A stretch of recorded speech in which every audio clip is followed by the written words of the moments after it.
हर हर महादेव मित्रों, मैं रंजना आप सभी का हार्दिक स्वागत करती हूँ। सबसे पहले आप सभी को शिवरात्रि की हार्दिक शुभकामनाएं। भोले बाबा आप सभी की मनोकामना को पूर्ण करें, आप सभी के जीवन में खुशियाँ ही खुशियाँ आएँ। चलिए इस उपलक्ष्य में गाते हैं बहुत ही प्यारा सा गीत, बने रहिएगा आप लोग हमारे साथ।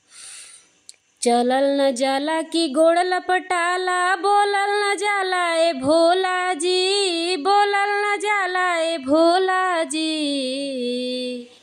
हाँ ये हीरे जगहिया आसन मारी देती भोला जी, ये हीरे जगहिया आसन मारी देती भोला जी।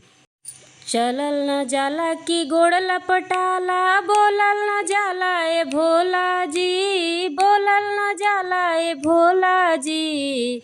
एही रे जगहिया आसन मारी देती भोला जी, एही रे जगहिया आसन मारी देती भोला जी। सोने सुराही गंगा जल पानी तहके पियबै भोला जी, तहके पियबै भोला जी।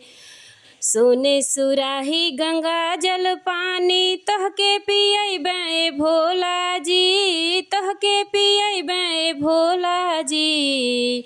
अरे यही रे जगहिया आसन मारी देती भोला जी, यही रे जगहिया आसन मारी देती भोला जी।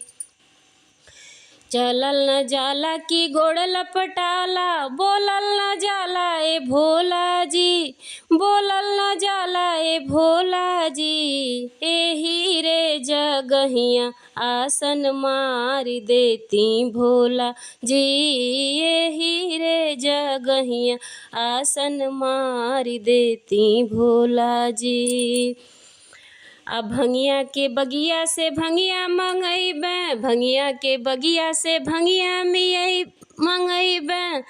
आओ के पिसैबै भोला जी, ओ के पिसैबै भोला जी। भांगिया के गोलावा खियाइबै भोला जी, भांगिया के गोलावा खियाइबै भोला जी।